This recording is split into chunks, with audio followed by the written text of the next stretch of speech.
Today on RC Overload, we have the Gelande 1/18 scale microcrawler, and we're going to show you guys 4 tips to help improve the overall performance of it.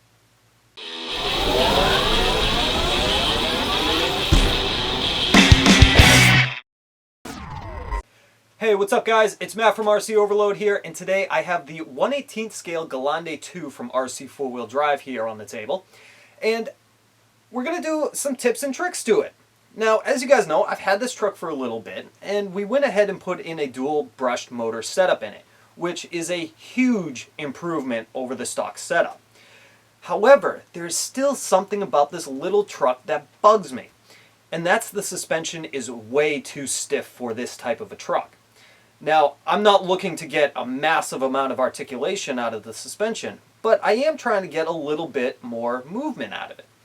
That and the drivetrain kind of feels a little sloppy to me. So, over the December break that I had away from YouTube, I decided to take some time and come up with a few ways to help improve the overall performance and the suspension of this truck.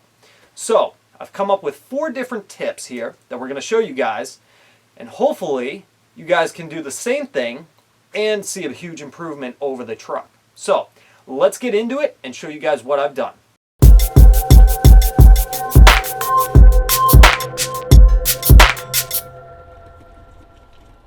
Alright, so let's take a step back here, right? Let's head out to our very first adventure with this truck when I headed out to the power lines. And as you guys can kind of see right now, the entire suspension and the entire truck is just too stiff. It wasn't capable of really doing much of anything, besides just going really fast on a smooth surface.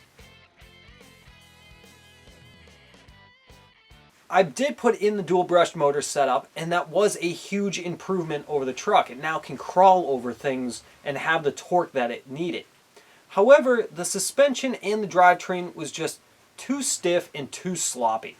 I decided over the December break that I took to find out a few ways to improve this truck, and I came up with a few different ways. 2 of them in the suspension and 2 of them in the drivetrain. And to start, we'll start working in the drivetrain because it's going to make things a lot easier because you're going to want to pull the entire axle assembly completely out of the truck. So the first thing that I did was take both the front and rear covers off the differential housing so I could actually see what was inside of it and how much grease was actually in it, if there was any. What I did find is that the grease that was in it was very thin and there just wasn't a lot of it. So I decided to clean it all up and replace all of it with some Cow RC udder butter grease, which is a lot thicker, it's water resistant, and it's going to keep its consistency for a very long time. So I don't have to worry about constantly going inside of there and cleaning it out and adding some new stuff. This will last quite a while. So after doing that, that helps stiffen up some of the drivetrain play in it. It made things a little bit smoother and less wobble in the wheels, so to say. But I did also find that the pinion gear itself also had a lot of forward and back movement. So I decided to add in a little shim underneath the E-clip that butted right up against the housing of the differential assembly on the outside. What this did was keep the pinion in one spot only, so it would actually create a much smoother throttle response and less wear on the gears inside of the differential housing. Now, I used approximately a 3mm flat washer. However, that was some spares that I had laying around from other projects. But you can also use, if you don't have any 3mm, is a 4mm flat washer. That will work as well. It's just slightly larger, but it does work. So now that I kind of fixed the differential quite a bit, made it a lot smoother and less play in it, I decided to start looking into the suspension a little more, and that's when I realized that the lower control arms were actually causing a lot of binding issues. What I did was actually take them completely off the axle and move the axle around itself, and I found out that the shocks actually allowed it to have a lot of play. Yes, it was still bouncy, and we're going to fix that in just a second, but the lower control arms were causing quite a bit of resistance in it. So I decided to take them from their outside position on the housing assembly and actually move them to the inside of the mount. So they're straight down the frame instead of being out at an angle. This was a huge improvement in the suspension. It was like a night and day difference. Because the ends where they get screwed onto the frame and the axle aren't curved to compensate for the angle that they were at, they actually rub against the frame and where they're mounted on the axle, causing some resistance and causing some binding. But by putting them more in the middle, creating more of a straight effect down the actual frame of the truck, this allowed the axle housings to actually articulate the way that they were meant to. Doesn't create a lot of articulation, but a lot better than what it was before. The only downside to doing this, though, that I did find out is that it does cause quite a bit of play in the assembly of the axles and the suspension. Though, when I did take this truck out and I tested it, I didn't notice that play whatsoever. It still handled great, it still tracked straight, and like I said, I didn't notice it when it was going over any of the obstacles or different terrains that I was trying it out on. So even though that there's play there, it's not that much to where I would be concerned about it or, make it inoperable to drive. So now moving on to the last part, that is again another huge improvement, was smoothing out the shocks so they were less bouncy.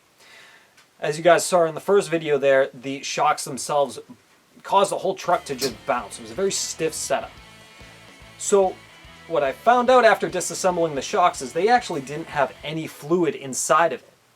What it had was a brass bushing and just a regular piston with a spring inside of it, an internal spring setup. Though RC4WD Drive put on the outside of their box saying that the shocks are oil filled, they really aren't. Maybe an earlier version they were, however, mine, like I said, had the brass bushing in it, so there was no way of being able to actually add fluid inside of it. So instead, I took some grease, some cow RC udder butter grease, and applied it on the inside of it. Now I did take a Q-tip to wipe down some excess because I didn't want a lot of grease in there, just wanted it enough to make a slight coating on the inside of the shock body itself. Once I did this, it actually stopped the bouncing of the shocks themselves by creating a little bit of resistance in it, but not enough resistance to where the shock couldn't move at all. It just smoothed everything out, so it's like having oil in there, but not. It's thicker, so it won't run out.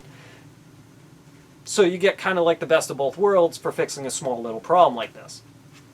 Now, like I said, just apply a little bit of grease. You just need a few little spots here and there. Move the piston up and down to coat it, and then if you find out that there's just too much in there, take a little Q-tip and run it inside about halfway down, and I guarantee you that'll be just enough grease inside of those shocks to help smooth everything out.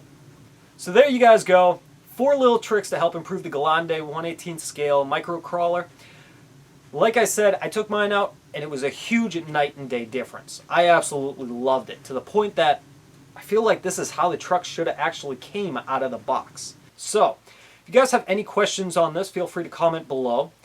All of this was easy enough to do. Everything was pretty much here in my workshop and studio, so it didn't cost me anything to do this. However, if you do need to pick up grease or you do need to pick up washers, it's not going to cost you an arm and a leg. So, I'll post some links down below for you guys to check out as well as some other videos that I made on this truck. Feel free to check them out, please, please do. And as always, guys, don't forget to comment, like, subscribe, and I'll see you guys next time on the next RC Overload.